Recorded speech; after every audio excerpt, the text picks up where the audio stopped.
현재 미국 도널드 트럼프 대통령이 8월 1일부터 한국 등에 대한 대규모 관세 부과를 예고한 가운데 트럼프 대통령은 최근 발언에서 한국과 일본을 비교하며 언급을 했습니다. 그는 일본은 협상에 응하지 않고 있지만 한국은 협상 테이블로 나오고 있다며 한국이 시장 개방에 나설 뜻이 있는 것처럼 치켜세웠습니다. 일본을 압박하기 위해 한국을 거론하며 두 나라를 갈라치는 트럼프 특유의 외교 전략을 구사한 것이죠. 그러나 정작 한국 측에서는 예상을 뒤엎는 속도 조절 발언이 나왔습니다. 한국 정부 고위 외교라인에서 통상협상은 신중하게 접근해야 한다라는 입장을 밝힌 것입니다. 트럼프 대통령이 칭찬으로 유도한 대로 곧바로 미국 요구에 응하기보다 시간을 두고 주도권을 잡겠다는 의미로 풀이됩니다. 이 같은 한국의 신중론은 트럼프 행정부를 당황스럽게 만들고 있으며 이재명 정부의 실용주의 외교 노선이 효과를 발휘하고 있다는 평가도 나옵니다. 먼저 일본의 상황을 보면 트럼프 대통령이 일본에 대한 관세 압박 수위를 한껏 끌어올리는 배경이 드러납니다. 일본은 오는 20일 참의원 선거를 앞두고 미국과의 무역협상에서 양보하기 어려운 처지입니다. 만약 미국의 요구대로 자국 농업시장 등을 추가 개방했다가는 국내 반발로 선거에 악영향을 줄 수 있기 때문입니다. 실제로 일본 정부는 트럼프 행정부와 이미 7차례나 고위급 통상협상을 벌이며 100조 원대에 달하는 투자 보따리까지 풀었지만 미국 측 입장은 전혀 누그러지지 않았습니다. 선거가 임박하자 일본의 이시바 총리는 공개적으로 일본은 미국의 하청 파트너가 아니다라는 직설적 불만을 표출하며 미국의 시장 개방 압박에 강경한 반응까지 내놓았습니다. 늘 미국이 원하는 대로 움직이던 일본 정치권에서 이런 발언이 나온 건 매우 이례적입니다. 이런 가운데 트럼프 행정부는 한국과 일본 모두를 겨냥해 막대한 추가 부담을 요구하고 있습니다. 이 대표적인 것이 주한미군, 주일미군 방위비 분담금 인상으로 트럼프 대통령은 현재 10배 수준인 100억 달러 약 13조 원을 거론했습니다. 우리가 공짜로 군대를 주둔시켜줬다. 100억 달러를 내라. 라는 식으로 공개 압박에 나선 것입니다. 만약 이 요구를 받지 않으면 주둔 미군을 크게 감축하거나 철수하겠다고 으름장을 놓고 있어 한국과 일본 입장에서는 동북아 안보 불안을 초래할 수 있는 중대한 문제로 떠올랐습니다. 중국, 러시아, 북한이 포진한 상황에서 미군 철수는 곧 힘의 공백을 의미하기 때문입니다. 그런데 이러한 압박 국면에서 오히려 한국 정부가 예상 밖의 여유 있는 대응을 보이고 있다는 점이 주목됩니다.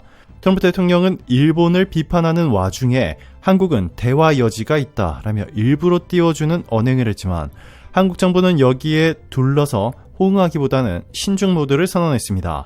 한국 고위 관계자는 통상협상과 관련해 신중하게 접근하겠다라는 원칙을 밝혔는데 이는 트럼프 행정부가 언급한 한국이 시장을 개방할 준비가 돼 있다라는 주장과는 온도 차이가 있습니다.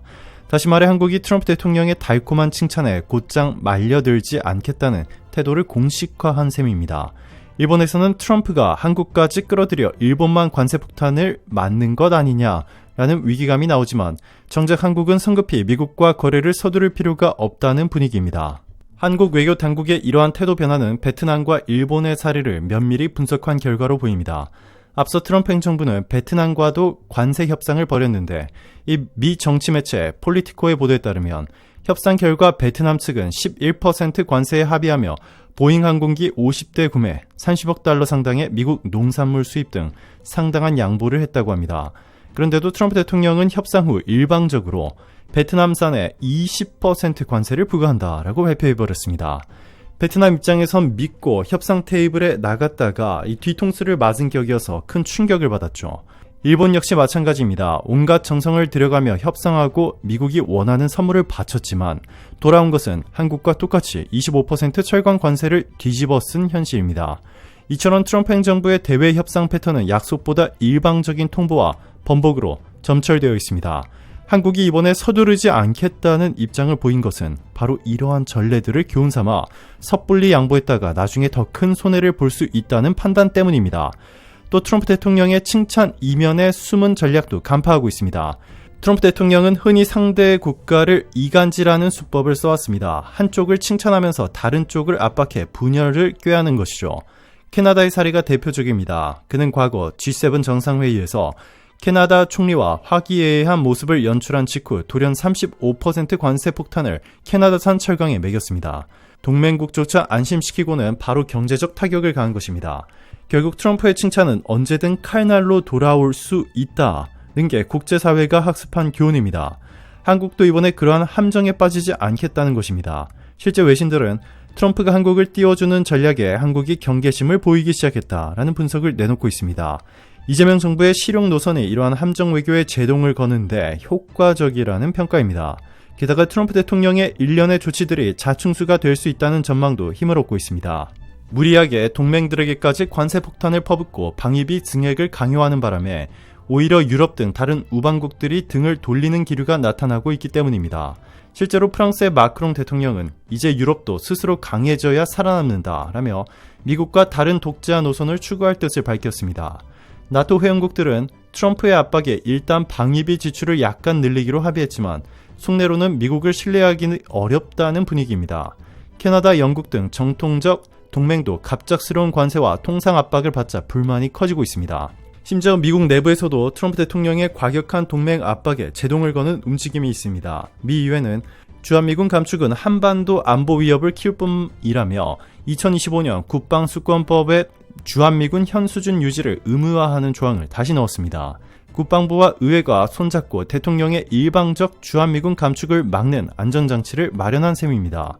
경제적 현실도 무시할 수 없습니다. 트럼프 대통령은 관세는 외국 기업이 내는 것이라며 미국의 득이라고 주장하지만 대부분의 전문가는 정반대 결과를 경고합니다.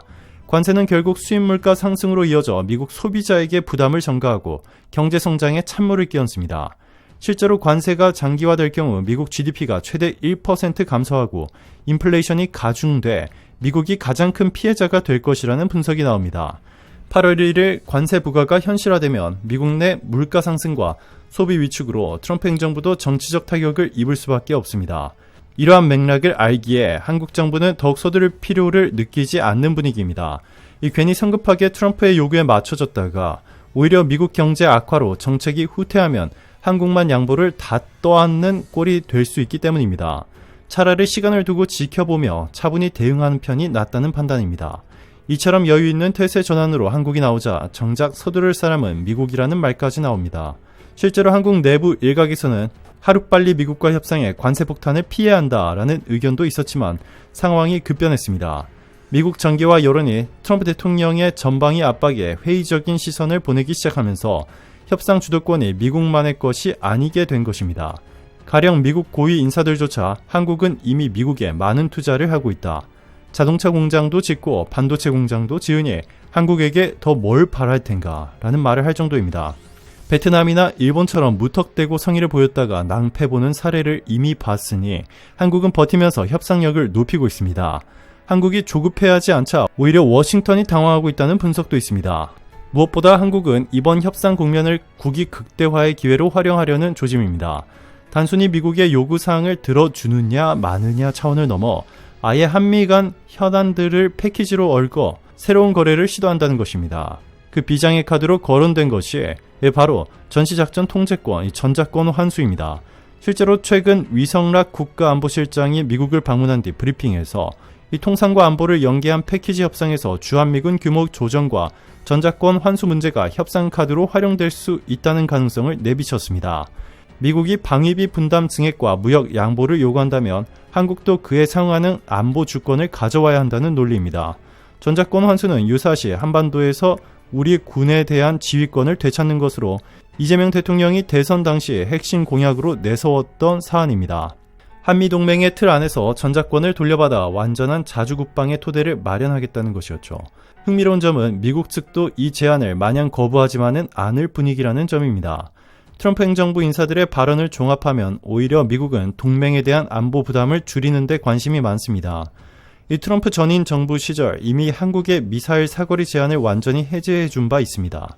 그 결과 한국은 고위력 탄도미사일인 현무 5등을 개발하는 등 이 미사일 주도권을 되찾았습니다. 또한 트럼프 진영의 외교안보 핵심 인물로 꼽히는 엘브리지 콜비 전 국방부 차관은 한국의 전작권 전환을 공개적으로 지지해왔습니다. 그는 북한 문제 때문에 더 이상 한반도에 미군을 인질로 붙잡아 둘 수 없다며 한국군이 조속히 전작권을 넘겨받아야 한다고 주장했습니다.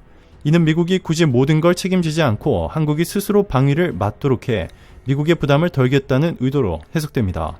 실제로 미국은 최근 중국 견제를 위한 인도 태평양 전략에 총력을 쏟으며 한반도 방어에 치중하는 현재의 병력 운영에 변경을 주려는 움직임을 보이고 있습니다. 이런 기류는 한국에는 오히려 절호의 기회일 수 있습니다. 통상안보 빅딜을 통해 한국은 오래 수건해온 전자권 환수를 얻어내고 미국은 대신 방위비 증액이나 관세 양보 등의 실리를 챙기는 시나리오도 충분히 가능합니다. 한국 입장에선 이번 협상에서 단순히 수세적으로 몰리지 않고 오히려 원하는 것을 얻어내는 반전 카드를 쥐고 나오는 셈입니다. 물론 전자권 문제를 협상 테이블에 올리는 것에 대한 우려의 목소리도 있습니다. 군 통수권이라는 안보 주권 사안을 경제적 흥정에 사용해도 되느냐는 지적이죠. 실제 한국군은 전자권을 가져올 경우 대비해야 할 지휘 통제, 감시 정찰 능력 등을 아직 완비하지 못했다는 내부 평가도 있습니다. 너무 서두르면 안보 공백이 생길 수 있다는 신중론입니다.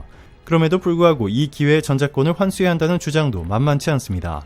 과거 노무현 정부 때부터 수차례 시도됐다가 미뤄진 일이니만큼 지금처럼 미국이 동맹 부담을 줄이려 할 때 기어코 성사시켜야 한다는 것입니다. 줄 것은 주더라도 받을 건 확실히 받아와야 한다라는 조언이 나오는 이유죠. 이재명 정부도 전략적 기브앤테이크 차원에서 전자권 문제를 논의 테이블에 올려둔 것으로 보입니다. 나아가 핵심 안보 카드인 핵무장 문제까지 수면 위로 떠오르는 분위기입니다. 트럼프 대통령은 후보 시절부터 한국과 일본의 자체 핵무장 가능성을 시사한 바 있습니다. 집권 후 공식적으로는 한미 비핵화 원칙을 존중했지만 측근들은 줄곧 미국이 다 떠안을 수 없으니 한국도 자체 핵 억지력을 고려해야 한다라는 취지의 발언을 흘렸습니다. 실제 뉴욕타임스 등 미국 언론들은 한국은 남의 핵우산이 아니라 자신들의 핵무기를 원하고 있다라는 분석 기사까지 실었습니다. 바이든 행정부가 올해 초 워싱턴 선언을 통해 한국의 독자 핵 개발 가능성을 차단하려 애썼지만 트럼프 대통령의 복귀로 그런 분위기가 완전히 바뀌었습니다. 트럼프 진영 인사들은 노골적으로 한국의 핵무장에 이해를 하고 있어 주변국을 긴장시키고 있습니다. 중국은 특히 민감한 반응을 보이고 있습니다. 중국 외교부는 최근 홈페이지를 통해 핵전쟁의 최우승자는 없다라는 성명을 내며 핵무기 선제 불사용과 핵 군축을 운운했습니다. 겉으로는 모든 나라의 핵 위협을 줄이자는 듯하지만 국체적으로는 한국을 지목해 핵 확산 금지 조약 6조 의무를 이행하라라고 압박했습니다. 한국이 핵무장 쪽으로 발돋움한 것을 막기 위해 서둘러 여론전을 펴는 형국입니다. 정작 중국 자신은 핵탄두 수량을 급속히 늘리면서 말입니다. 어쨌든 중국 입장에서는 한국에 핵무기가 배치되거나 개발되는 시나리오는 최악의 악몽입니다. 한국이 최근 세계 7번째로 우주 발사체 기술을 보유하며 ICBM급 로켓 능력까지 갖춘 데다가 잠수함 빨탄도 미사일 LSBM도 실전 배치한 나라이기 때문입니다. 중국의 한 군사 전문가는 한국은 이미 3,000기 이상의 핵탄두를 생산할 잠재력을 보유했고 유사시 자국산 ICBM과 SLBM에 탑재해 중국 전역을 타격할 수 있는 능력이 있다라고 경고했습니다. 과장된 수치일지라도 그만큼 중국이 받는 위기감이 크다는 뜻입니다. 결국 트럼프의 등장으로 한국의 핵무장 가능성이 거론되자 이 중국이 앞장서 한국 핵무장은 절대로 안 된다라는 경고장을 날리고 나선 셈입니다. 그런데 역설적이게도 트럼프 행정부의 행보는 한국의 핵심 방위력 강화를 촉진하는 방향으로 흘러갈 수 있다는 전망이 나옵니다. 트럼프 대통령은 앞서 한국의 방위비 증액과 무역 양보를 한꺼번에 요구하면서 동시에 북한 문제도 통 큰 딜을 하려는 속내를 보이고 있습니다. 미국 워싱턴 포스트의 보도에 따르면 트럼프 전 대통령은 과거 김정은 북한 국무위원장과의 정상회담에서 주한미군 철수까지도 대화 테이블에 올릴 수 있다는 태도를 보였다고 합니다. 실제로 볼튼 전 보좌관 등의 회고록에는 트럼프 대통령이 김정은에게 주한미군은 돈이 많이 드는 문제라는 식으로 말하며 철수를 흘렸다라는 내용이 등장합니다.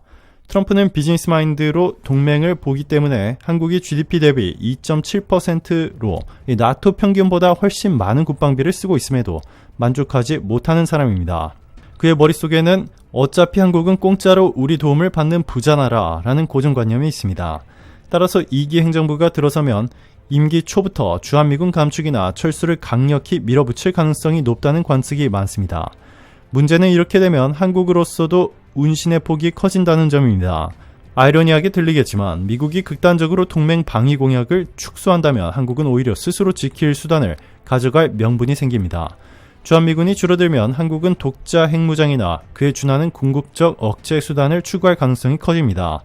트럼프 행정부 인사 중에는 아예 한국이 자체 핵무장을 하게 놔두는 게 낫다라는 취지의 언급도 있었습니다. 실제로 트럼프 전 국가안보보좌관이었던 HR 맥메스터는 회고록에서 트럼프는 한국이라는 단어만 들어도 불같이 화를 냈다. 한국을 싫어했고 방위비 이자를 붙여 다 받아내거나 아니면 미군을 빼야 한다고 말했다. 라고 전했습니다. 그 정도로 한국 방어에 애정이 없던 트럼프인 만큼 차라리 한국이 자체 핵 억지력을 갖추도록 묵인할 수 있다는 분석입니다. 미국 내 대표적인 외교안보지 이코노미스트도 만약 한국이 핵무장을 결심하면 1년이면 충분하다라고 보도했습니다. 한국은 세계 최고 수준의 원전 플랜트와 풍부한 플라토늄 원료를 가지고 있고 핵탄두가 없으면서도 SLBM을 개발한 유일한 나라라고 평가했습니다. 다시 말해 미국의 정치적 결단만 서면 한국은 바로 핵보유국이 될 수 있다는 뜻입니다. 이코노미스트지는 또한 문제는 미국의 승인 여부인데 트럼프는 한국에 그리 호의적이지 않다라고 지적했습니다. 역설적으로 트럼프의 호의 부족이 한국을 핵무장으로 이끌 수 있고 트럼프가 이를 묵인해 보호막을 쳐준다면 한국은 국제사회의 제재를 피해 핵을 가질 수도 있다고 전망했습니다. 이런 시나리오가 현실성을 띠자 주변 강대국들은 발칵 뒤집혔습니다. 앞서 언급한 중국의 반발이 그 한 예이며 러시아 역시 마찬가지입니다. 최근 서방 정보 당국 문건 유출 등에 따르면 러시아는 우크라이나 전쟁 와중에 전술핵 사용 가능성을 검토했고 그 파장이 한반도까지 미칠 수 있다는 우려가 제기되었습니다. 미국의 일부 전략가는 한국이 자체 핵 억지력을 갖추지 않으면 러시아나 북한이 핵으로 협박할 때 속수무책이 될 수 있다는 경고까지 하고 있습니다. 결국 미국이 한국을 핵으로 보호해주지 못하면 한국 스스로 핵을 가져야 한다는 논리입니다. 미국 민주당 정권은 수십 년째 한국의 비핵화를 대전제로 삼아왔지만 국제안보 환경이 급변하면서 더 이상 그 금기도 유지하기 어려워졌습니다. 트럼프 행정부 2기가 들어서면서 이러한 논쟁은 더욱 가열화될 전망입니다. 한편 트럼프 대통령의 독불 장군식 통상 압박은 역설적으로 한국 방위 산업에 호재로 작용하는 측면이 있습니다. 트럼프 대통령은 러시아의 푸틴, 중국의 시진핑과는 개인적으로 원만한 관계를 유지하고 있다고 자부하지만 그로 인해 중국은 남중국해 등지에서 더 대담한 군사행보를 보일 가능성이 큽니다. 실제로 홍콩의 사우스 차이나 모닝포스트는 남중국해에서 중국이 횡포를 부릴수록 궁극적 승자는 한국 방산업체가 될 것이라고 보도했습니다. 동남아 각국이 중국의 위협에 맞서 군비 증강에 나섰는데 믿을 수 있는 무기 공급원으로 한국을 선호하기 때문입니다. 마침 우크라이나 전쟁 이후 러시아산 무기의 위신이 떨어지고 제재로 부품 조달도 막히면서 동남아시아 국가들의 러시아 무기 의존도가 급감하고 있습니다. 영국 이코노미스트지는 동남아에서 러시아 무기상들이 퇴출된 자리를 한국이 꿰차고 있다라고 전했습니다. 스톡홀름 국제평화연구소의 자료를 인용해 한국은 이미 동남아 최대 무기 공급국이라고 평가했습니다. 한국 무기의 강점으로는 가격 대비 성능, 융통성 있는 금융 지원, 빠른 인도 속도들을 들었습니다. 돈이 부족한 나라에는 한국 수출입은행 등이 나서서 차관을 제공해주고 현지 생산을 허용하며 기술 이전에도 적극적입니다. 미국, 일본, 유럽은 기술 이전을 꺼리지만 한국은 비교적 후한 조건을 제시해주니 동남아 국가들 입장에서는 일석이조인 셈입니다. 더불어 한국은 동남아의 민감한 지정학 분쟁에 끼어들지 않는 중립적 이미지도 가지고 있습니다. 예를 들어 미국은 중국 견제라는 큰 그림 속에 동남아에 무기를 팔지만 한국은 북한 문제로 한반도에 매여 있어 남중국해 분쟁 등에 직접 개입할 상황이 아닙니다. 동남아 입장에선 한국산 무기를 들여와도 정치적으로 비교적 부담이 적다는 뜻입니다. 이미 필리핀은 한국의 FA-50 경공격기와 호위함 등을 도입해 모범적인 방산협력국이 되었습니다. 태국도 한국제 장갑차와 탄약 등을 관심 있게 보고 있고 말레이시아와 인도네시아 역시 한국의 경공격기, 경전차 구매를 추진 중입니다. 그동안 러시아 무기에 주로 의존했던 베트남마저 변화 조짐이 있습니다. 베트남은 남중국해 영유권 문제로 중국과 대립각을 세워왔는데 전통적 우방인 러시아 무기들이 우크라이나 전쟁에서 맥을 못 추는 모습을 보이자 고민에 빠졌습니다. 더구나 러시아산 무기는 제재 탓에 부품 공급이 어려워 앞으로도 유지 보수가 힘들 전망입니다. 이러한 상황에서 베트남군은 한국 하나그룹의 K9 자주포 등에 관심을 갖고 문의한 것으로 알려졌습니다. 인도는 이미 K9 자주포를 수입해 성능을 인정받고 추가 도입을 서두르는 중이며 필리핀도 중국 견제를 위한 한국산 무기들을 속속 도입하고 있습니다. 베트남 경제에서 한국 기업들이 차지하는 비중이 큰 점도 한국 무기 도입의 우호적인 배경입니다. 실제 베트남 GDP의 상당 부분을 삼성전자 등 한국 투자 기업들이 창출하고 있습니다. 이 신뢰성 면에서 한국은 이미 검증됐다는 이야기도 나옵니다. K방산에 쏟아지는 러브콜은 유럽에서도 마찬가지입니다. 폴란드는 러시아의 위협에 맞서 한국산 K2 전차, K9 자주포, FA-50 전투기 등을 대거 구매하며 한국을 사실상의 1순위 무기 공급국으로 선택했습니다. 폴란드군은 한국이 약속한 일정에 맞춰 신속하게 물자를 공급한다 라고 만족감을 표시하고 있습니다. 이러한 모습을 지켜본 다른 유럽 국가들도 한국산 무기에 큰 관심을 보이고 있습니다. 북한과 중국, 러시아를 주변에 둔 한국이야말로 실전 위협을 견디며 기술을 발전시킨 나라라는 점에서 신뢰성 높은 무기라는 평가가 따릅니다. 실제로 K9 자주포는 세계 자주포 시장의 절반 이상을 점유했고 K2 전차와 K239 다연장 로켓 등도 유럽, 중동에서 주문이 밀려드는 상황입니다. 결과적으로 트럼프 대통령의 압박은 한국으로 하여금 더 강하고 자립적인 나라로 거듭나는 계기를 만들 수 있습니다. 이 동맹의 틀은 유지하면서도 자주적 이익을 극대화하고 나아가 경제안보 양면에서 최종 승자로 부상할 수 있다는 전망이 나옵니다. 국제질서 재편의 경랑 속에서 한국은 흔들리지 않고 자신만의 길을 모색하고 있으며 이러한 능숙한 외교 전략이 앞으로도 대한민국에 유리하게 작용할 것으로 보입니다. 지구상에 단 한 번도 경험하지 못한 대전환의 시간이 목전에 다가왔습니다. 미국 해군조차 자국 조선소의 한계를 인정하며 전력 공백을 두려워하는 지금, 이 세계에서 유일하게 대형 잠수함 건조 능력과 초정밀 스텔스 기술을 동시에 보유한 대한민국이 주인공으로 떠오르고 있습니다. 트럼프 대통령은 한국의 조선 기술은 미국의 전략적 자산이라며 직접 극찬했고, 이재명 대통령은 그 기회를 대한민국의 미래 먹거리로 전환할 청사진을 이미 책상 위에 올려두었습니다. 미국이 호주에 약속했던 핵잠수함 기술 이전이 트럼프 행정부의 재검토로 사실상 중단될 가능성이 커지자 백악관 내부에서는 한국과 손잡지 않으면 미 해군 전력이 구멍이 난다라는 비상경계령이 내려졌다는 이야기가 돌고 있습니다. 미국이 보유한 71척의 핵잠수함 가운데 20척이 넘는 노후 선박은 곧 퇴역 예정이며 연간 최대 2척 건조라는 생산 속도로는 전세계 해역을 지배하던 심해의 방패가 조만간 빈틈을 드러낼 위기에 처한 것입니다. 이때 이재명 대통령은 단숨에 판을 읽었습니다.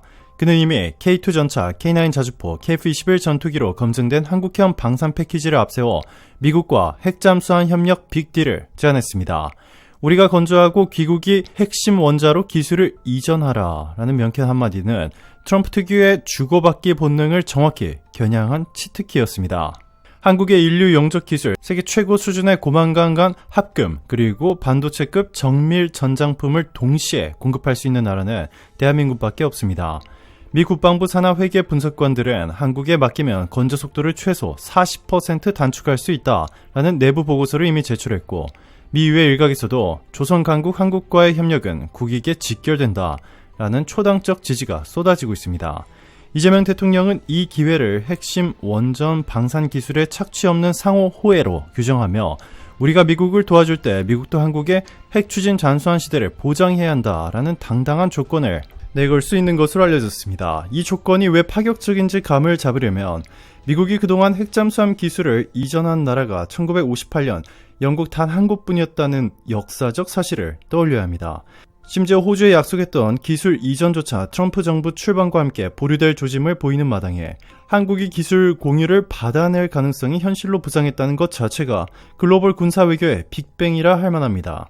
트럼프 대통령은 선거 캠페인 내내 동맹국도 대가를 치러야 한다라는 슬로건을 외쳤지만 한국과의 카드 맞교환은 대가를 넘어 두 마리 토끼를 잡을 수 있는 황금수입니다. 한국이 건조한 첨단 핵잠수함을 미 해군에 공급하면 미국은 건조 지연 리스크를 해소하고 한국의 해군력은 핵 추진이라는 게임 체인저를 손에 넣게 됩니다. 여기서 더욱 흥미로운 점은 이 모든 과정이 이재명 정부의 실용 안보 외교와 맞물려 있다는 사실입니다. 이재명 대통령은 지난달 청와대를 찾은 미 의회 대표단에게 한국형 핵잠 프로젝트는 동북아 억지력 강화와 인도 태평양 안정에 기여할 것이라며 트럼프 대통령의 귀에 쏙 들어갈 메시지를 던졌습니다. 그는 동시에 중국과 러시아를 자극하지 않도록 방어적 억지력 확보라는 표현을 반복했고 일본과의 협력도 배제하지 않겠다는 점을 부드럽게 시사했습니다. 미일 호주 삼각축에 한국이 합류하는 순간 중국과 러시아는 그야말로 숨 쉴 틈 없이 견제받게 됩니다.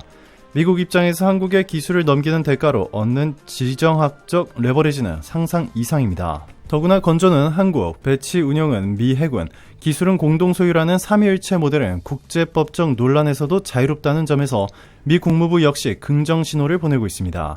국내적으로도 득실 계산은 명확합니다. 핵추진 잠수함을 도입하면 원현 작전 범위가 사실상 무제한으로 넓어져 한국 해군은 남중국해, 인도양, 태평양 어디서든 대양 해군 임무를 수행할 수 있습니다.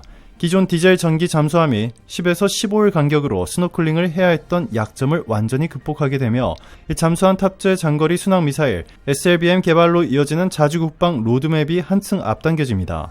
방산 수출 관점에서도 파급력은 말 그대로 폭발적입니다. 한국이 핵잠을 만들었다라는 딱 한 줄의 헤드라인만으로도 이 전세계 해군 조달 시장에서 한국산 전략 플랫폼의 신뢰도는 압도적으로 상승하고 차세대 장보고 3, 배치 2, 3, 이지스 구축함, 차세대 호위함, 심지어 무인 해저 드론 수출까지 이 연쇄적 퀀텀 점프가 가능해집니다. 조선 철강 전기전자 발전 연료봉 분야에서 이르는 국내 생태계는 10년 이상 먹거리를 확보할 것이며 괴물 같은 부가가치가 제조업 르네상스를 재점화할 것입니다. 물론 리스크가 없는 것은 아닙니다. 핵 추진 잠수함은 국제 원자력 기구 감시 체계, 민간 기술 통제, 국내 원자력 안전 제도 개편 등 복잡한 규제 장벽을 동시에 헤쳐나가야 합니다. 그러나 여기서도 이재명 대통령 특유의 정무 감각이 빛을 발합니다. 그는 이미 한미 원자력 협정 개정 논의의 군사 전략적 필요성이라는 카드를 성공적으로 삽입했고, 이 국회에는 핵 추진 선박 안전 특별법 초안을 발의 추진 중인 것으로 알려졌습니다. 또 한편으로는 호주가 오커스 협상 지연으로 느끼는 허탈감을 달래기 위해 한국 호주 공동 원전 연료 운행 제한을 꺼내들며 다자 협력의 모양새를 살렸습니다. 한국과 호주가 공동으로 영구형 핵연료를 비축하고 필요시 미 해군에 공급하자는 아이디어는 미 이회 내 온건파를 즉시 설득시켰고, 호주는 핵잠 프로젝트 보류의 상처를 치유할 일종의 위로 패키지를 얻게 됩니다. 이를 통해 한국은 기술 이전의 명분, 미국은 전략 유연성, 호주는 에너지 안보라는 3자 윈윈윈 구도를 완성하게 됩니다. 트럼프 대통령은 서프라이즈를 즐기는 인물입니다. 지난 임기 말 한국 미사일 지침을 전격 해제해 우리에게 지상 발사체계 사거리 제한을 없애준 것처럼 이번에도 대한민국의 핵잠 건조권을 주겠다는 폭탄 선언을 던질 개연성은 충분합니다.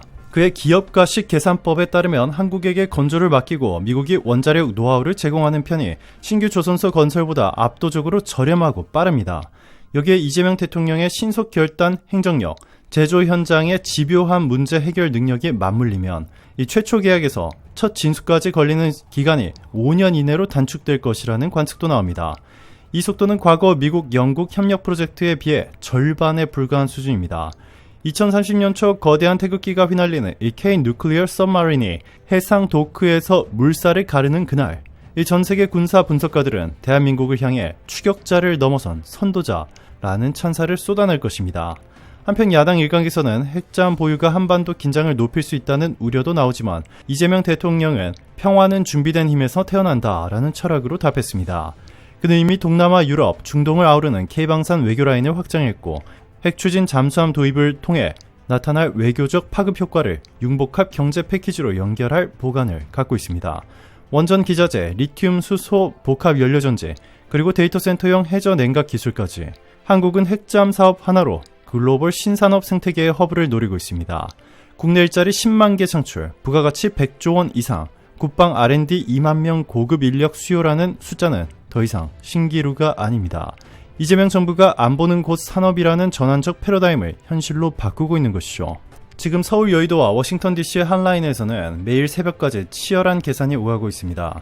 트럼프 대통령은 한국이 만드는 핵잠이 곧 미국의 힘이라며 화끈한 결단을 예고했고, 이재명 대통령은 우리가 원하는 것은 안전과 도약, 두 마리 토끼라며 한치의 망설임도 보이지 않았습니다.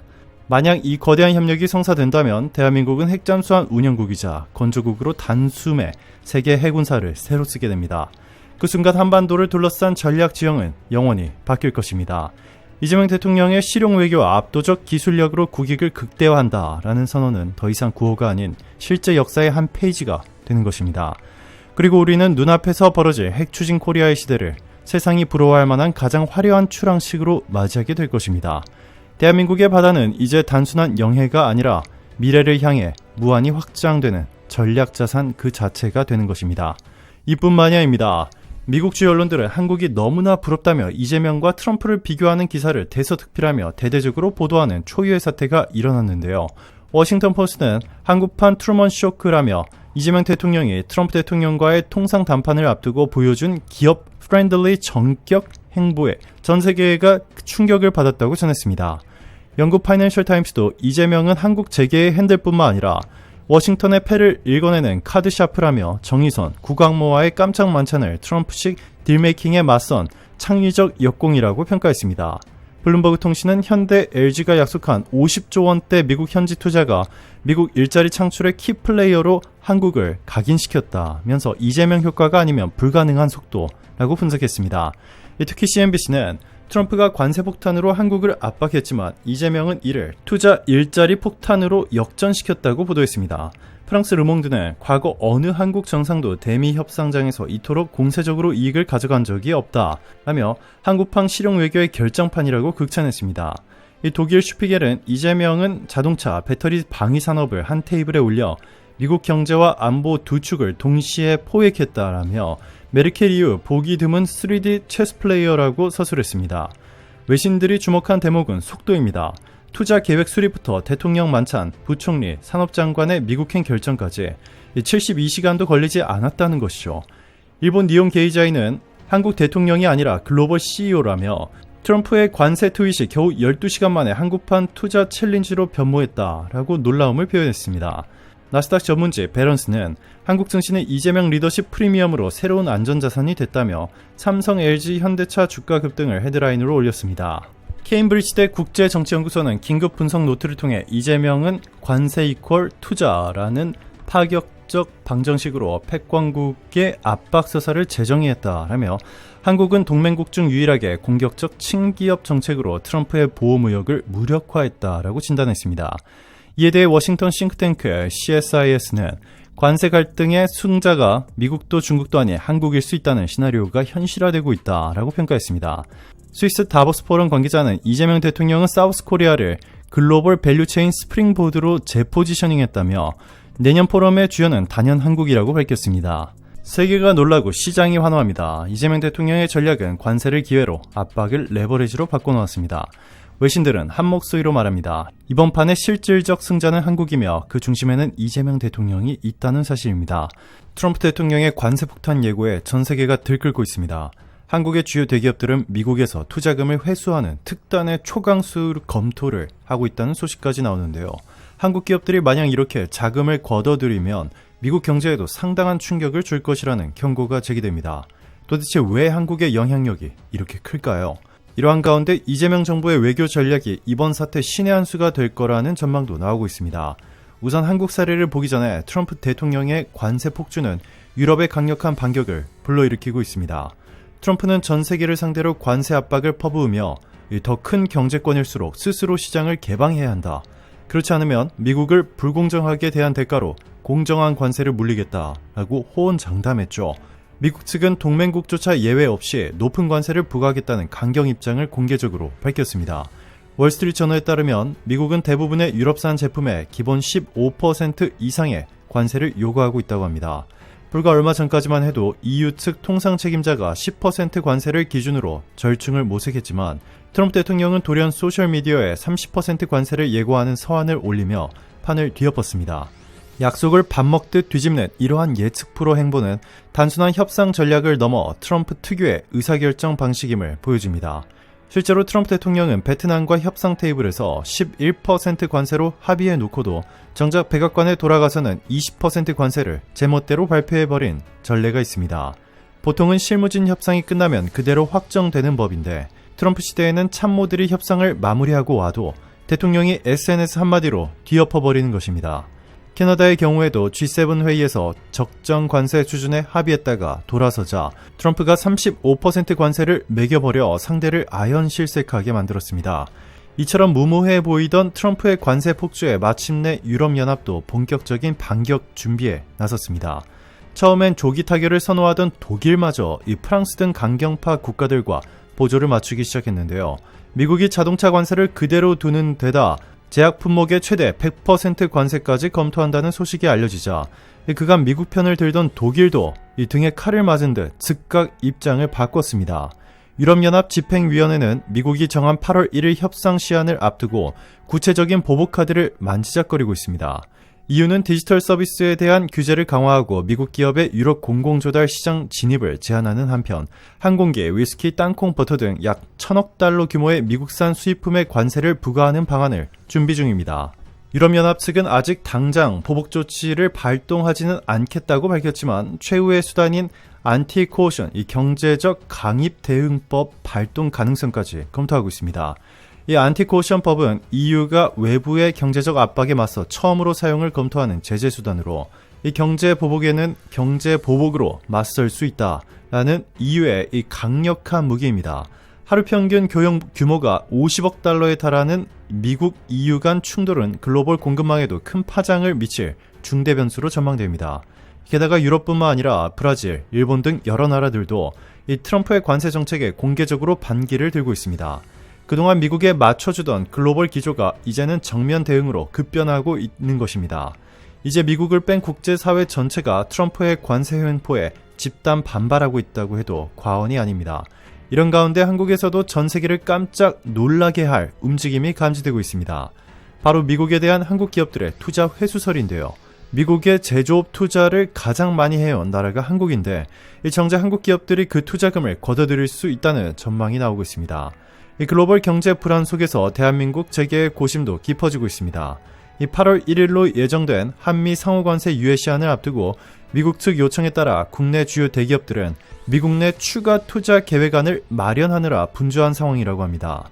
트럼프 대통령은 한국 기업이 미국으로 들어와 생산하면 관세도 깎아주고 세금 감면도 해주겠다라고 구두 약속을 하고 있습니다. 실제로 이재명 정부도 한국 기업들이 미국에 크게 기여해온 만큼 이를 지렛대 삼아 한미 관세 협상을 유리하게 이끌겠다라는 전략을 내비치기도 했습니다. 삼성, SK, 현대차, LG 등 국내 대기업들은 당초 계획에 더해 미국 내 생산 라인 증설 등 추가 투자 가능성까지 검토하는 모습도 보였습니다. 하지만 현실은 그리 간단하지 않습니다. 현재 한국의 주요 대미 수출품인 자동차와 자동차 부품에는 25%, 철강과 알루미늄에는 50%의 높은 관세가 이미 부과되고 있습니다. 철강은 가전제품의 핵심 원재료인 만큼 현대차와 LG 등 관련 기업들은 이런 관세로 직간접적인 타격을 받고 있죠. LG전자의 경우 미국 테네시주의 대형 가전 공장을 운영 중인데 미국이 멕시코산 제품에도 고율 관세를 매기겠다고 엄포를 놓으면서 멕시코 공장이 있는 LG전자는 미국 내 생산 라인 확대를 검토할 수밖에 없는 처지였습니다. LG에너지솔루션 역시 미시간주, 오하이오주, 테네시주, 조지아주, 애리조나주에서 전기차 배터리 공장을 가동하거나 건설하고 있습니다. 이렇듯 각 그룹들은 추가로 투자 여력이 있는 사업 분야를 점검해 미국 측에 제시할 계획까지 마련하고 있습니다. 삼성전자 또한 텍사스주 테일러시에 370억 달러를 투자해 첨단 반도체 공장을 짓고 있는데 현재 건물 골조 공사는 끝난 상태이며 내년 말 가동을 목표로 핵심 장비 반입만 남겨둔 상황입니다. 포스코와 현대제철도 미국 루이지애나주의 전기로 제철소 건설을 추진 중이며 포스코는 이 프로젝트에 대한 지분 투자까지 검토하고 있습니다. 우리 기업들은 이처럼 트럼프 관세에 대비해 각양각색의 전략적 대응책을 모색하고 나섰습니다. 세계 경제 전문가들은 한국이야말로 미국 경제에 지대한 공헌을 해온 나라라고 입을 모읍니다.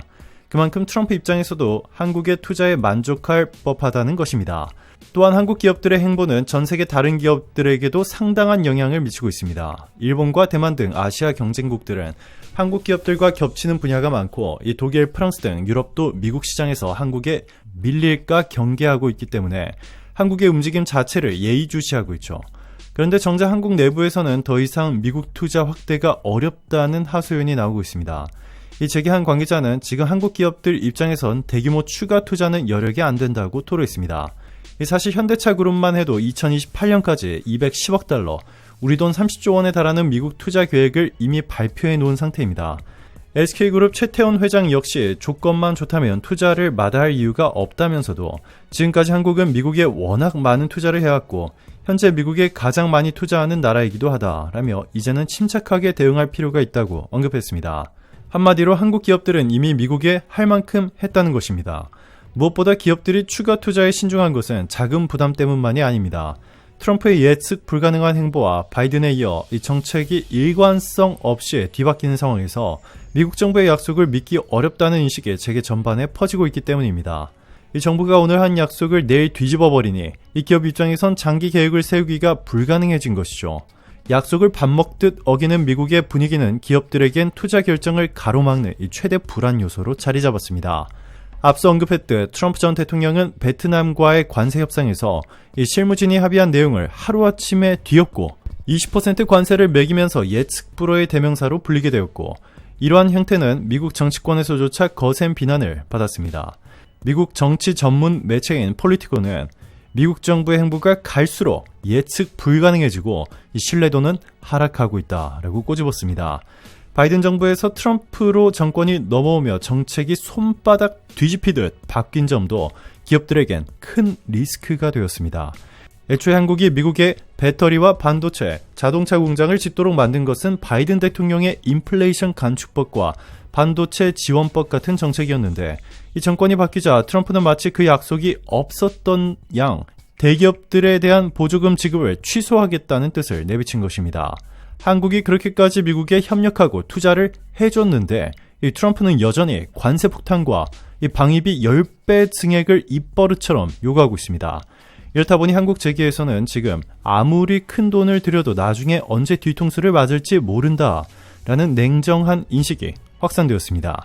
결국 미국 정부의 신뢰할 수 없는 태도는 한국 대기업들로 하여금 최악의 경우 미국에서 발을 빼는 초강수까지 염두에 두게 만들었습니다. 실제로 일부 기업들은 그런 가능성을 슬슬 저울질하고 있다는 이야기도 들립니다. 삼성전자의 경우 미국 공장의 건설을 중요한 장비 반입 직전 단계까지만 맞춰놓고 향후 투자를 어떻게 할지 머리를 싸매고 있습니다. 소식통에 따르면 미국은 자국 기업인 인텔, 마이크론에는 각종 혜택을 몰아주면서 한국 등 외국 기업들이 이 칩스 보조금을 받는 데는 까다로운 조건을 달고 있다고 합니다. 게다가 미국 현지에서 드는 인건비도 한국의 몇 배나 되다 보니 미국에서 장사하려면 한국보다 돈을 몇 배는 더 써야 한다라는 푸념도 나옵니다. 뿐만 아니라 미국은 보조금을 미끼로 한국에게 기술 공유까지 요구하고 있습니다. 보조금을 주는 대신 첨단 반도체의 기술을 우리와 협력하자라는 식의 압박을 가해 자칫하면 한국의 핵심 기술마저 미국에 넘어갈 수 있다는 우려가 커졌습니다. 이러한 상황에서 삼성전자가 미국 투자를 줄이고 국내로 복귀하는 시나리오까지 거론되고 있습니다. 이 삼성뿐만 아니라 대만 TSMC 등 다른 해외 기업들도 투자 철수나 지연을 고민할 수 있다는 전망이 나옵니다. 만약 미국이 지금처럼 일방적으로 고율 관세를 밀어붙이고 한국 기업들이 이래선 도저히 미국에서 남는 게 없다라고 판단할 경우 다른 대안을 찾는 것은 당연한 수순입니다.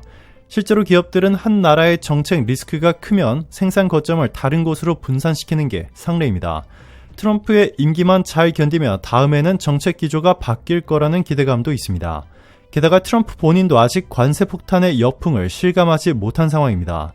예를 들어 트럼프가 멕시코산 토마토에 17% 관세를 추가 부과하겠다고 엄포를 놓았는데 미국 내에서 소비되는 토마토의 3분의 2가 멕시코산입니다. 그렇게 되면 피자나 햄버거 등 서민 음식 가격이 50% 넘게 뛸 거라는 전망까지 나오고 있습니다. 당장 미국인들의 장바구니 물가가 폭등하면 트럼프에 대한 민심도 급속히 돌아설 테고 그의 관세 드라이브도 힘을 잃을 수밖에 없습니다. 이러한 점을 알기에 한국의 대기업들은 지금 섣불리 투자 실탄을 투입하기보다는 상황을 관망하며 시간을 버는 전략을 택할 가능성이 높습니다. 관세가 철회될 여지가 생길 때까지 투자를 지연시키며 버틴다는 뜻입니다. 실제로 이미 상당수 기업들은 미국 일변도의 투자 대신 생산 거점을 다변화하려는 움직임을 보이고 있습니다. 굳이 미국 시장에 목맬 필요가 없다. 더 이상 미국에 협박당하지 말자라는 분위기가 퍼지면서 극단적으로는 브릭스 같은 신흥 경제권과 손잡는 방안까지 거론됩니다. 물론 한국 입장에서도 미국 시장 자체를 포기할 수는 없기에 이미 발표한 투자 계획까지 당장 접지는 않을 것입니다. 현대차 그룹도 밝혔듯 2028년까지 예정된 210억 달러 규모의 대미 투자는 차질 없이 단계적으로 진행될 예정입니다. 그러나 현재 벌어지는 고관세 압박은 추가적인 새 투자를 망설이게 만들기에 충분합니다. 우리 기업들 사이에서는 일단 미국 시장 상황을 좀 더 지켜보자는 신중론이 팽배해졌습니다. 이재명 정부도 성급하게 미국과 관세 협상에 나서지 않고 있습니다. 유럽이 이미 초강경 대응으로 돌아섰고 심지어 투자 철회나 보복 관세 카드까지 만지작거리는 마당에 한국만 덥석 양보할 필요는 없다는 계산입니다. 시간이 흐르면서 미국 내 물가 압력이 커지면 결국 대다수 관세 조치가 무산될 공산도 높다는 전망이 나오기 때문입니다. 결국 대한민국 재계는 트럼프의 관세 폭주와 미국 정책의 불확실성 속에서 신뢰 중시 외교와 전략적 버티기라는 두 축으로 대응하고 있습니다. 무턱대고 미국 요구에 끌려다니지 않고 우리 기업들의 생존과 고객을 최우선에 놓으면서 가장 유리한 협상 지점을 찾아나가는 모습입니다. 일본 언론도 이러한 한국의 태도를 주목하고 있습니다. 일본의 니혼 게이자이 신문은 한국은 미국에 투자를 가장 많이 하는 국가 중 하나인데 미국의 일방적인 요구에 휘둘리지 않고 신중 모드로 전환했다라고 평가했습니다. 트럼프 행정부의 막무가내 관세 정책은 시간이 갈수록 불리한 국면에 접어들고 있습니다. 그간 가장 협조적이던 한국마저 속도 조절에 나서자 미국도 당혹감을 감추지 못하는 모습인데요. 일각에서는 한국의 이러한 실용적이고 차분한 대응이야말로 향후 정세를 바꿀 신의 한 수가 될 것이라는 관측도 나옵니다. 전문가들은 대한민국이 이처럼 속도 조절하며 국익을 최우선시하는 전략적 대응에 나서고 있다는 점을 특히 주목하고 있습니다. 도널드 트럼프 미국 대통령의 막무가내식 관세 압박 끝에 마침내 미일 무역 협상이 극적으로 타결되었습니다. 트럼프 대통령은 자신의 SNS를 통해 일본과 역사상 최대 규모의 거래를 완료했다라고 자화자찬했고 이시바 시게루 일본 총리 역시 일본이 많은 것을 얻어냈다며 성과를 강조했습니다. 그러나 겉보기와 달리 이번 미일 협상의 내용은 일본이 막대한 대가를 치르고 미국의 요구를 수용한 것이어서 아이러니하게도 한국에는 유리하게 돌아갈 가능성이 크다는 분석이 나옵니다.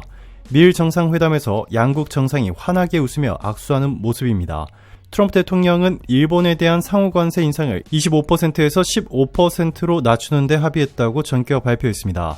불과 얼마 전만 해도 트럼프 대통령은 일본이 버릇없다며 30에서 35%의 폭탄 관세를 매길 수 있다고 으름장을 놨는데 이 선거 직후 예상 밖의 급반전으로 합의가 이뤄진 것입니다. 일본 정부는 핵심 산업인 자동차 관세를 절반으로 깎아 국익을 지켜냈다고 자평했고 실제로 니케이 지수가 3.5% 넘게 올라 33년 만에 4만 선을 돌파하는 등 일시적인 환영 분위기도 감지되었습니다. 그러나 일본이 미국에 약속한 투자 규모를 알고 나면 상황은 달라집니다. 트럼프 대통령은 일본이 미국에 5,500억 달러, 약 759조 원을 투자하기로 했다고 밝혔는데요. 이는 일본이 작년 미국을 상대로 벌어들인 무역 흑자의 8배에 달하는 천문학적 금액입니다. 참고로 759조 원은 한국 정부의 1년 예산을 뛰어넘는 규모의 막대한 돈입니다. 쉽게 말해 일본은 관세 10%포인트 인하를 얻어내기 위해 그보다 몇 배나 더 많은 비용을 치르겠다고 약속한 셈입니다. 일본이 내놓은 759조 원짜리 통큰 투자 패키지에는 알래스카 천연가스 개발 사업 합작 참여, 미국산 농산물 수입 확대 등 온갖 요구사항이 망라되어 있습니다. 트럼프 대통령은 특히 일본이 투자해서 얻은 수익의 90%를 미국이 가져가게 된다라며 이번 합의가 수십만 개의 일자리를 창출할 전례 없는 일이라고 떠들썩하게 홍보했죠. 미국 측 설명에 따르면 일본은 자금을 대는 것일 뿐 투자 분야와 운영은 미국이 결정하며 그 수익도 미국 내에 재투자되는 구조라고 합니다. 하지만 일본 돈의 90%를 미국이 가져간다는 주장은 다소 과장된 측면이 있습니다. 상식적으로 일본 기업들이 투자해서 얻은 이익 대부분을 미국이 가져간다는 건 현실성이 떨어지기 때문이죠. 실제로 미국 CNBC 등 외신들은 트럼프 대통령의 이 같은 주장을 두고 어떤 계산에서 나온 숫자인지 알 수 없다며 상당 부분 부정확하다라며 허풍에 가깝다고 지적했습니다. 결국 일본 입장에서는 확실한 보장도 없이 거금을 선뜻 내놓은 모양새가 된 것입니다. 일본 정부는 우리가 무역 흑자 상위 국가 중 가장 낮은 수준으로 관세 합의를 이끌어냈다라며 나름 성과라고 강조하지만 정작 일본 내부 분위기는 싸늘합니다. 언론들이 협상 타결 소식을 호외로 전하고 정부 여당이 선방했다는 평가를 늘어놓아도 국민 다수는 이를 고지곳대로 믿지 않는 모습입니다. 실제로 일본 포털 야후재팬 등에는 미국에 상납한 거나 다름없다, 일본이 얻은 건 아무것도 없다 라는 냉소적인 댓글이 줄을 이었습니다. 최대 쟁점인 759조 원 투자 약속에 대해서도 그 돈 써서 일본 경제에 돌아올 이득이 있기는 한 거냐라는 의문이 제기됩니다.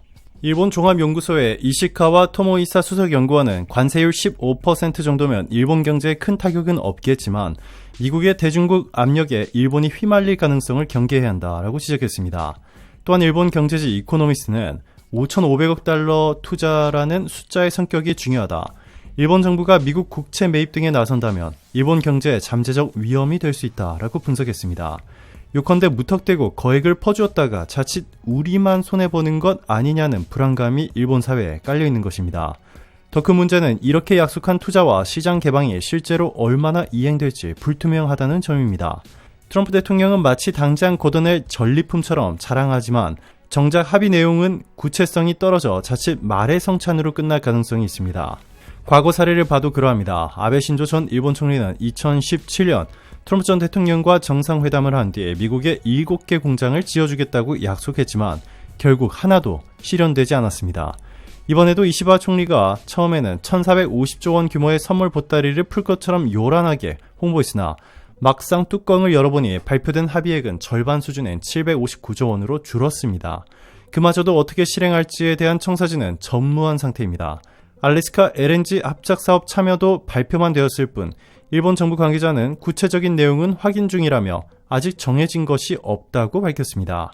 결국 일본은 엄청난 양보를 하고도 얻은 건 불분명해졌습니다. 시작은 거창했지만 결과는 초라한 용두사미가 될 것이란 조롱까지 나옵니다.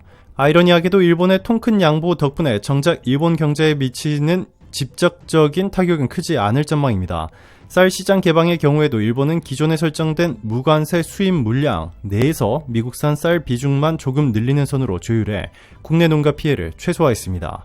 자동차 분야 역시 미국산 차량은 원래 크기와 연비 등의 문제로 일본 소비자들에게 외면받고 있어 관세를 낮추고 시장을 열어준다 해도 팔리지 않는 상황은 크게 달라지지 않습니다. 한 발 더 나아가 관세 인상은 미국 소비자들에게 오히려 부담으로 돌아갈 수 있습니다. 일본산 자동차와 전자제품 등의 15%의 관세를 물리면 그만큼 수입 가격이 뛰어 미국 소비자들이 더 비싼 값을 치러야 합니다. 결국 트럼프의 관세 정책은 미국 국민에게 세금 폭탄을 투하하는 기억이라는 지적이 나오는 이유입니다. 실제로 미국 경제 전문가들은 관세로 인한 비용은 고스란히 자국 소비자에게 전가된다라며 트럼프표 관세의 실효성에 의문을 제기하고 있습니다. 다시 말해 이번 협상은 일본으로서 명분은 챙겼지만 실리는 없고 미국으로서도 자국 소비자 부담만 키우는 결과를 낳을 수 있다는 평가입니다. 그렇다면 트럼프 대통령과 이시바 총리는 왜 이렇게 서둘러 협상을 매듭지었을까요? 미국과 일본 내부에서 모두 정치적 계산이 작용했다는 분석입니다. CNN과 월스트리트저널 등 외신은 트럼프 대통령이 국내에서 자신을 둘러싼 각종 스캔들, 이를테면 앱스타인 스캔들 같은 스캔들로부터 국민 시선을 돌리기 위해 대규모 합의쇼를 연출한 것이라고 전했습니다. 이 니시야마 다카유키 일본 와세다대 정치학 교수는 트럼프가 국내 스캔들로 인한 위기를 모면하려고 역대 최고의 딜이라며 호들갑을 떤 것이라고 해석했습니다.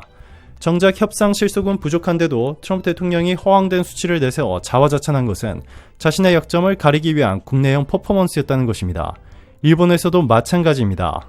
공교롭게도 일본 참의원 선거 직후에 협상 타결 사실을 공개한 것을 두고 선거용 정치쇼라는 비판이 쏟아졌습니다.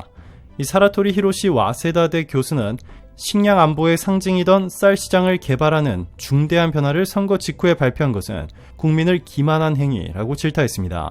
일부에선 미일 양측이 선거 전에 이미 합의를 끝냈지만 일본 유권자들의 표심에 영향을 줄까봐 발표를 미룬 것이라는 뒷말도 나옵니다. 실제로 이시바 총리는 선거가 끝나자마자 오는 8월을 끝으로 총리직에서 물러나겠다라고 갑작스레 발표했는데 협상에 대한 책임을 지지 않고 도망치는 듯한 인상까지 주었다는 평가입니다. 결국 이번 미일 관세 협상은 미국과 일본 모두 급한 불부터 끄고 보자는 심산으로 성급하게 맺어진 측면이 크다는 것입니다.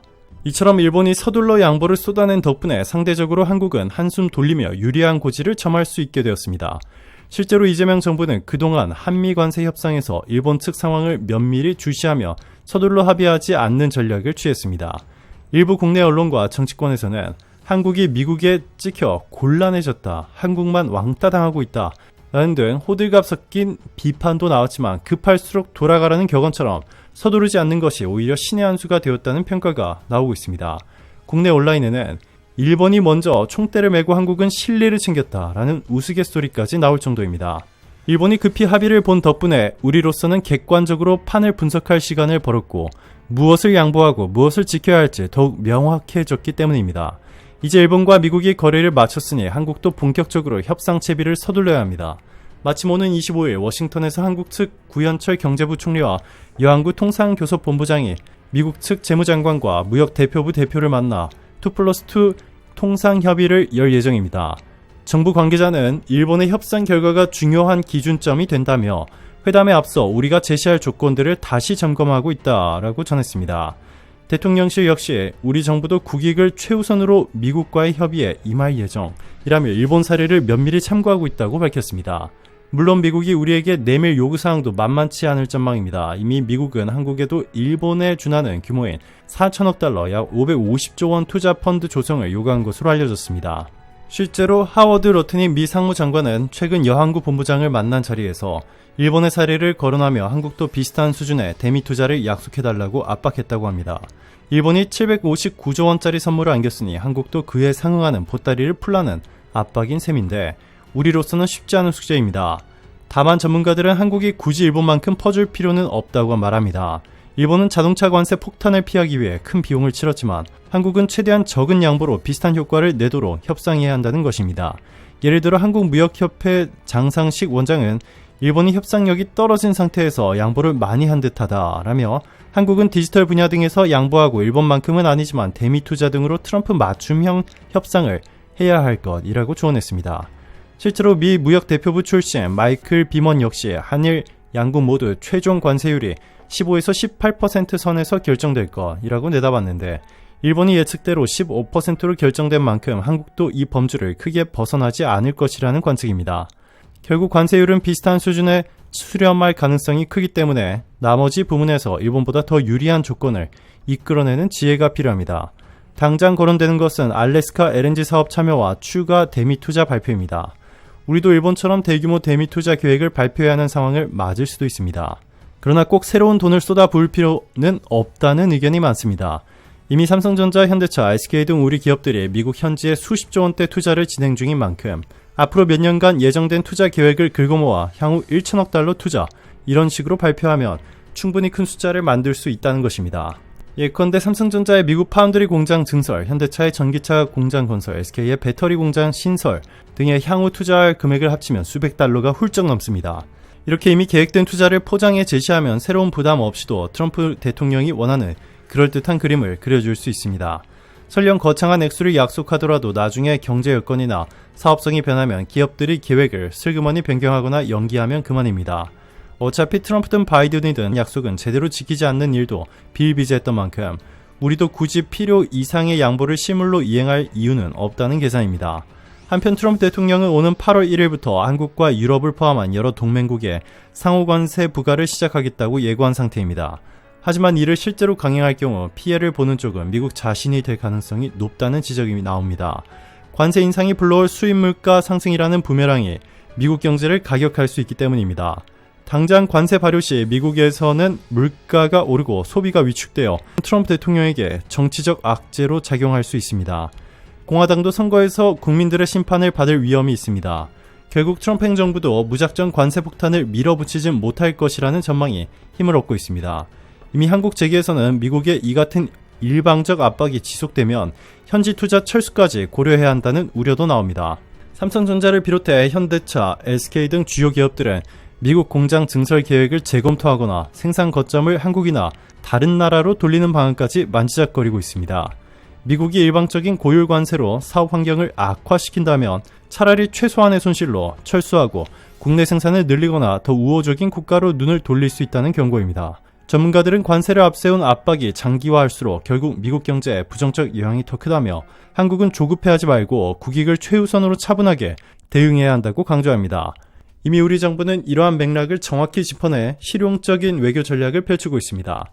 일본처럼 성급히 끌려다니기보다 한 발 물러서서 상황을 관망하며 유리한 조건을 얻어낼 때까지 버티는 전략이 주요했다는 평가입니다.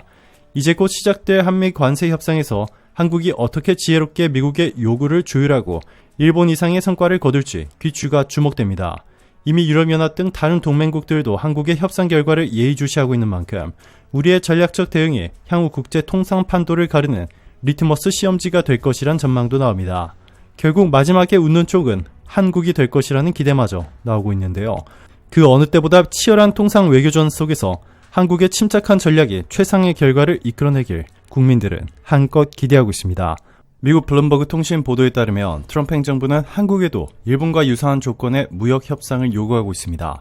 구체적으로 미국은 현재 25%인 한미 상호 관세율을 15%로 인하해주는 대가로 한국에 약 5,500억 달러, 우리 돈으로 548조 원 규모의 대미 투자 펀드를 조성하라고 압박하는 것으로 알려졌습니다. 이는 일본이 며칠 전 미국과 맺은 협정과 비슷한 내용으로 사실상 한국도 일본처럼 거액의 선물 보따리를 내놓으라는 요구입니다. 과연 미국이 일본에 이어 한국에도 이렇게 막대한 요구를 실제로 관철시킬지 의문이 제기되고 있습니다. 알려진 투자 요구액 548조 원은 한국 경제 규모를 감안할 때 천문학적인 수준입니다. 일본의 대미 투자액이 7,590억엔, 약 759조 원으로 결정되긴 했지만 일본 경제 규모는 한국의 2배가 넘기 때문에 일본과 동일한 규모의 부담을 지는 것은 한국에 훨씬 가혹한 일입니다. 블룸버그 역시 일본 경제가 한국보다 크다는 점에서 한국에게 똑같은 액수를 요구하는 것은 과도한 부담이라고 지적했습니다. 한마디로 일본에겐 치킨 한 마리 값일지 몰라도 한국에겐 2마리 값 이상을 내놓으라는 셈이라 경제계에서는 현실성에 의문을 표시하고 있습니다. 이 더 큰 문제는 자금 조달의 어려움입니다. 일본 엔화는 국제 기축통화로서 일본 정부가 사실상 필요한 만큼 찍어낼 수 있는 통화입니다. 일본은 자국 통화로 막대한 국채를 발행하거나 유동성을 공급해 미국 투자 재원을 비교적 쉽게 마련할 수 있는 유연성이 있습니다. 반면 한국 원화는 기축통화가 아닌데다가 이 조달 금리도 일본보다 높아서 한국이 548조 원에 달하는 달러를 마련하려면 수출로 벌어들이거나 해외에서 빚을 내는 수밖에 없습니다. 자본시장연구원 이호섭 연구위원은 일본은 기축통화인 엔화를 낮은 금리로 조달할 수 있지만 한국 원화는 그렇지 못하다며 정부가 정책금융으로 펀드를 꾸린다 해도 투자 여력이 많지 않을 것이라고 분석했습니다.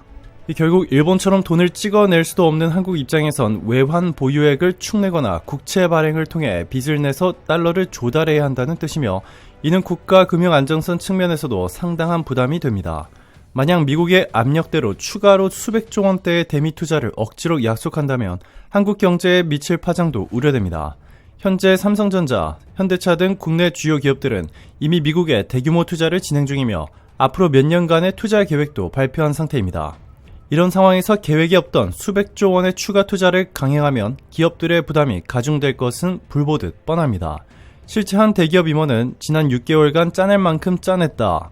여기서 더 하라고 하면 곤란하다. 라며 억지로 미국에 더 투자하면 그만큼 국내 투자 여력이 줄어 조삼모사가 될 것이라고 우려했습니다. 국내 자본과 기술이 대거 미국으로 빠져나간다는 점에서 국부 유출 논란이 불가피하고 심하면 국내 경제 위기로 이어질 수 있다는 비관론도 나옵니다. 그럼에도 불구하고 미국의 요구를 단순히 한국의 일방적인 피해라고만 볼 수는 없다는 지적도 있습니다. 일본이 미국에 약속한 759조 원 규모의 투자 펀드의 실제 속사정을 들여다보면 이 돈이 전부 다 그냥 주는 성격은 아니라는 것입니다.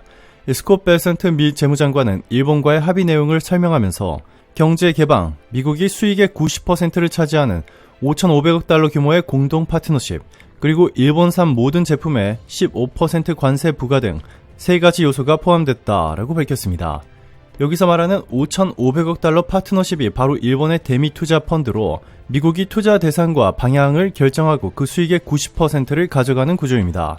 쉽게 말해 일본이 거대한 자금을 미국에 맡겨두고 미국 주도로 운영해 얻는 이익 상당 부분을 미국이 챙긴다는 것으로 일본 입장에서는 사실상 미국에 바치는 이 특별 투자세나 다름없습니다. 트럼프 대통령은 이를 두고 미국이 이익의 90%를 가져온 엄청난 승리라고 자화자찬했지만 일본도 10%의 수익은 얻도록 되어 있으므로 전부를 빼앗기는 것은 아닌 셈입니다. 결국 일본의 투자 펀드라는 것은 미국 내 산업에 대한 투자 참여 형태로 포장된 것이고 단순 현금 지원과는 다소 결이 다릅니다. 따라서 한국도 유사한 대미 투자 펀드를 조성하게 된다면 그 실제 손익 구조는 투자에 가까울 것이라는 관측입니다. 다시 말해 한국이 548조 원을 모두 증발시키는 것이 아니라 미국 내 각종 사업에 투자하거나 대출, 보증의 형태로 자금을 댄 뒤 일정 부분이라도 회수하는 형태가 될 가능성이 높습니다. 일본의 경우처럼 극단적으로 미국 측이 거의 모든 이익을 가져가는 불평등한 조건일지라도 투자 사업의 성격상 원금을 포함한 투자금 일부는 훗날 일본으로 돌아오게 마련입니다. 한국도 마찬가지로 대미 투자 펀드를 조성한다면 장기적으로 미국 사업에서 수익을 얻거나 최소한 원금이라도 회수하는 구조를 기대할 수 있습니다. 즉 겉보기에는 548조 원을 미국에 갖다 바치는 것처럼 보여도 실제로는 미국의 산업 프로젝트에 참여하는 것으로 볼 수 있다는 것입니다. 트럼프 대통령의 공격적인 발언과 달리 이러한 투자 펀드는 단순 증여와는 다르다는 분석이 나오며 그만큼 한국이 입을 피해도 액면 그대로가 아닐 수 있다는 평가입니다. 이와 함께 한국 정부가 협상 시점을 늦춘 전략도 재평가되고 있습니다.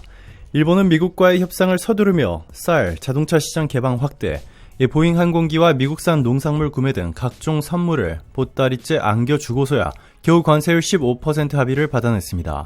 반면 한국은 일본보다 협상이 늦어지면서 일부 국내에서 왜 빨리 안 해서 일본이 기준을 세우게 만들었느냐라는 비판도 있었지만 오히려 서두르지 않은 것이 다행이라는 분석이 힘을 얻고 있습니다. 왜냐하면 일본이 급하게 맺은 이번 합의의 내용이 불투명하고 심지어 미국이 언제든 말을 바꿀 수 있는 여지를 남겨두고 있기 때문입니다. 실제로 베선트 미 재무장관은 일본과 합의 직후 인터뷰에서 우리는 일본의 합의 이행을 분기별로 평가할 것이며 대통령이 만족하지 않으면 자동차와 다른 제품 관세율을 다시 25%로 돌아가게 할 것이라고 경고했습니다. 다시 말해 이번에 일본에 매긴 15% 관세율이 영구적 조치가 아니라는 뜻입니다. 일본 입장에서는 엄청난 양보를 했는데도 미국이 몇 달 뒤 다시 보자라며 사실상 조건부 합의를 한 것이어서 충격적이라는 반응이 나옵니다. 실제로 일본이 759조 원이라는 거금을 약속했음에도 미국이 내년 1분기에 관세를 다시 올릴 수도 있다고 엄포를 놓은 것은 일본으로선 뒤통수를 맞은 격이라는 지적이 일본 언론에서도 나오고 있습니다. 이는 이번 미일 관세 협상이 얼마나 졸속으로 이뤄졌는지를 보여주는 단적인 사례라고 할 수 있습니다. 특히 백악관에서 공개된 미일 협상 장면에서는 트럼프 대통령이 일본이 제출한 문서상의 금액을 이 펜으로 4천억 달러에서 5천억 달러로 고쳐 쓰는 장면까지 포착되었습니다. 국가 간 중대 협상을 마치 경매하듯 즉석에서 금액을 올려버린 것입니다. 심지어 해당 문서에 인쇄되어 있던 수익 배분 비율도 50%에서 90%로 손으로 수정된 것으로 알려졌습니다. 트럼프 대통령이 자기 마음대로 숫자를 써넣어 합의를 밀어붙였다는 뜻인데 이렇게 즉흥적이고 일방적인 협상은 언제든 추가 요구나 번복이 나올 수 있어 신뢰하기 어렵습니다. 결국 일본 내에서도 한국은 굳이 서두를 필요가 없다라는 말이 나오는 것이죠. 실제로 한국의 한 통상 전문가도 이런 상황에서 한국 정부가 미국과의 협상을 서두를 이유가 없다며 한국에 제시된 관세율 25%가 다른 나라들과 크게 다르지 않아 급할 게 없다고 조언했습니다. 한국이 시간적 여유를 갖고 신중하게 대처한 것은 오히려 합리적 전략이라는 평가가 나오는 이유입니다. 트럼프 대통령의 관세 폭탄 전략이 자국 경제에도 양날의 검이 될 수 있다는 점도 한국 정부가 서두르지 않는 배경 중 하나입니다. 트럼프 대통령은 취임 후 단행한 대규모 감세 정책, 일명 BBB 법안으로 줄어든 세수를 관세 수입으로 메우겠다는 구상을 공공연히 밝혀왔습니다. 막대한 재정 적자를 동맹국에 대한 관세 폭탄으로 만회하겠다는 계산인데 이는 큰 착각이라는 지적이 많습니다. 우선 고율 관세는 필연적으로 물가 상승을 초래합니다. 트럼프 대통령은 관세는 외국 기업이 내는 것이라며 미국 소비자에게 부담이 전가되지 않을 것이라고 주장했지만 이는 현실을 무시한 발언입니다. 지금 세계 각국 정부의 부채율이 매우 높아 수출기업에 보조금을 지급해줄 여력도 없거니와 설령 외국 정부가 지원을 못하면 결국 미국의 수입업체와 소비자가 그 비용을 떠안을 수밖에 없기 때문입니다. 미국의 유통업체들은 생각보다 마진이 낮아 25%에 달하는 추가 비용을 모두 흡수할 여지가 없습니다. 실제로 월마트의 순이익률은 3%도 채 되지 않는데 관세를 가격에 안 올리고 내부에서 다 부담한다면 바로 적자로 돌아설 것입니다. 결국 대부분의 기업은 관세 부담을 소비자 가격 인상으로 전가할 수밖에 없습니다. 이미 미국 소매 업계에서는 관세 인상분만큼 가격을 인상하기 시작했고 불과 몇 달 새 해외 수입 물가가 10% 가까이 뛰었다는 분석도 나오고 있습니다. 관세율이 50%에 달하는 철강, 알루미늄 등의 원자재는 제품 가격 상승으로 이어져 제조업 전반의 비용을 밀어 올릴 것이 불보듯 뻔합니다. 이처럼 관세빨 인플레이션이 현실화되면 결국 미국 경제 전반에 타격을 주어 부메랑이 될 것이라는 게 경제 전문가들의 경고입니다. 더 치명적인 것은 국채금리 상승 위험입니다. 미국 국채금리는 관세 부과 소식에 민감하게 반응해왔는데 실제로 지난 봄 트럼프 대통령이 상호관세를 추진하자 미국 10년물 국채금리가 급등하여 한때 관세 시행을 90일 연기한 전례도 있습니다. 현재 미 10년물 금리가 5%에 근접하는 수준까지 올랐는데 만약 관세 충격으로 물가가 뛰어 금리가 5%를 넘어서는 순간 미국 재정에 적신호가 켜질 것이라는 우려가 큽니다. 트럼프 대통령이 4%대 금리에 어느 정도 내성이 생겼다고는 하지만 5%를 웃도는 국채금리 상황은 감당하기 어렵기 때문입니다. 이는 곧 트럼프의 관세 전쟁을 가로막는 가장 큰 걸림돌이 될 전망입니다. 이러한 이유 때문에 미국 내부에서도 관세 정책의 부작용을 경계하고 있습니다. 앞서 베선트 재무장관이 일본과의 관세 합의를 조건부로 둔 것을 상기할 필요가 있습니다. 일본 사례에서 보듯 관세 인하폭을 다시 조정할 수 있다는 여지를 남긴 것 자체가 관세로 인한 미국 경제 충격을 우려한 방증이라는 분석입니다. 결국 미국도 무작정 관세를 몰아붙이기에는 자신들의 경제 리스크가 크다는 뜻입니다. 이 같은 흐름을 종합하면 한국 정부가 협상 타이밍을 늦추고 신중을 기한 전략은 상당히 주요한 것으로 평가됩니다. 설익은 합의를 급히 맺기보다 상황을 관망하며 국익을 극대화할 실리 외교를 펼친 것이죠. 앞으로 협상이 진행된다 해도 방위비 분담금 등 어쩔 수 없이 부담해야 할 몫은 최소한으로 억제하고 대신 이미 예정되어 있거나 진행 중인 미국 내 투자 계획들을 최대한 포장해 제시하는 방안이 거론됩니다. 실제로 한국 정부는 삼성, 현대차, SK, LG 등 4대 그룹을 중심으로 약 1,000억 달러, 약 137조 원 규모의 미국 투자 계획을 취합해 놓고 있으며 이를 기반으로 미국과 협상을 준비 중인 것으로 알려졌습니다. 이 금액은 한국 민간 기업들이 순수하게 계획한 투자만 합산한 것으로 여기에 정부나 정책금융의 지원을 더해 펀드를 꾸리는 구상도 있습니다. 물론 1,000억 달러는 미국이 요구한 4,000억 달러의 4분의 1에 불과하며 최종 투자액은 더 늘어날 가능성도 있지만 일본처럼 터무니없는 규모는 애초에 현실적으로 무리인 만큼 우리의 역량에 맞는 합의를 이끌어내는 것이 중요합니다. 다행히 이미 현대차 등 국내 기업들은 대미 투자 계획을 잇따라 발표해 시행 중이어서 새로 돈을 지출하기보다는 기존 계획을 활용하여 숫자를 맞추는 식의 협상이 가능해질 것입니다. 예를 들어 한국은 미국산 원유, 천연가스와 첨단 장비, 인프라 프로젝트 등의 1,000억 달러 플러스 알파 구매 패키지도 검토하고 있는데 이는 한국의 대미 무역 흑자를 줄이는 효과와 함께 트럼프 대통령이 원하는 미국에 대한 대규모 투자 그림을 그려줄 카드가 될 수 있습니다. 현재 트럼프 행정부는 유럽연합을 비롯해 여러 나라들과 동시다발적인 관세 협상을 벌이며 치열한 힘겨루기를 이어가고 있습니다. 그만큼 협상 국면이 혼란한 상황인 만큼 한국은 냉철하게 국익을 따지는 실용적 외교 전략으로 임하면서 최적의 결과를 도출하기 위해 기다리고 있습니다. 결과적으로 성급하게 굴지 않고 실리를 챙기는 이재명 정부의 전략이 통했다는 평가가 나오고 있으며 앞으로도 한국은 강대국의 압력에 휘둘리기보다 우리의 페이스대로 협상을 주도해 나간다는 방침입니다. 오늘도 감사합니다. 최고로 멋진 하루 보내시길 바랄게요.